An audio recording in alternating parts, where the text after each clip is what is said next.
હજુ તો ઉનાળાની શરૂઆત થઈ છે ત્યાં તો અરવલ્લીના મેશ્વો ડેમ પાસેના નદી કાંઠાના ગામોમાં પાણીનો પોકાર ઉઠી રહ્યો છે। શામળાજી, શામળપુર, ખારી, મેરાવાડા, સુનોક સહિત 15થી વધુ ગામોમાં પાણીની સમસ્યા ઊભી થઈ છે। ખેડૂતોની માંગ છે કે મેશ્વો ડેમમાંથી નદીમાં પાણી છોડવામાં આવે।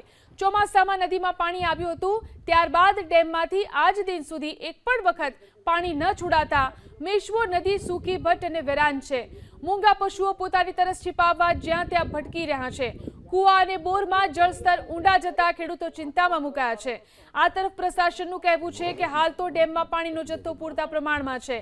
ખેડૂતોની માંગણી ઉપર પાણી અપાશે। અરવલ્લી જિલ્લાના જીવાદોરી સમાન 3 ડેમમાં પાણીનો પુરવઠો સરેરાશ 50% કરતાં વધુ છે।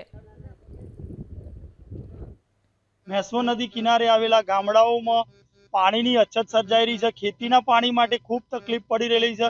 બોર, કુવાના તળ નીચા જવાથી જે ખેડૂતોએ ઉનાળુ પાકનું વાવેતર કરી દીધું છે એ ખેડૂતો હાલ ચિંતામાં છે। એટલે અમારા ખેડૂતોને એક એવી માગણી છે કે મેશ્વો ડેમની અંદર હાલ જે 50% ઉપર પાણીનો જથ્થો સંગ્રહ કરેલો છે એ જથ્થામાંથી આ વિસ્તારના ખેડૂતોના ફાયદા માટે મેશ્વો નદીમાં પાણી છોડવામાં આવે, જેથી કરીને જે ખેડૂતોએ ઘાસચારો કરેલો છે, બીજા પાકો કરેલા છે એ પાકો એમના ઉત્પાદન કરવાથી ફાયદો થાય અને એમની આવક બમણી થાય। અમારા વોજ્યોલ ગામની નજીક મેશ્વો ડેમ આવેલો છે।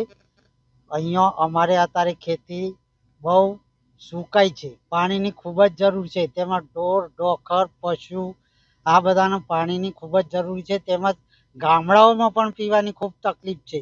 તેથી પાણી જો નદીમાં છોડવામાં આવે તો અમારી આવક બમણી થાય અને ખેડૂતોને ફાયદો થાય, તેમજ ઢોર ઢાખરને પણ ફાયદો થાય અને પાણી વહેલી તકે છોડવામાં આવે તે માટે અમે માન્ય કલેક્ટર સાહેબશ્રીને પણ આવેદનપત્ર આપ્યું છે।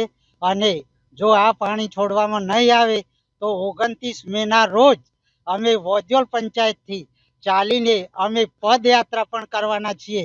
અરવલ્લી જિલ્લાના જીવાદોરી સમાન ગણાતા વાત્રક, માજુમ અને મેશ્વો જળાશય યોજનામાં હાલની પરિસ્થિતિમાં માજુમ જળાશય યોજનામાં 63%, મેશ્વો જળાશયમાં 50%, વાત્રક જળાશયમાં 60% જેટલું પાણી ઉપલબ્ધ છે।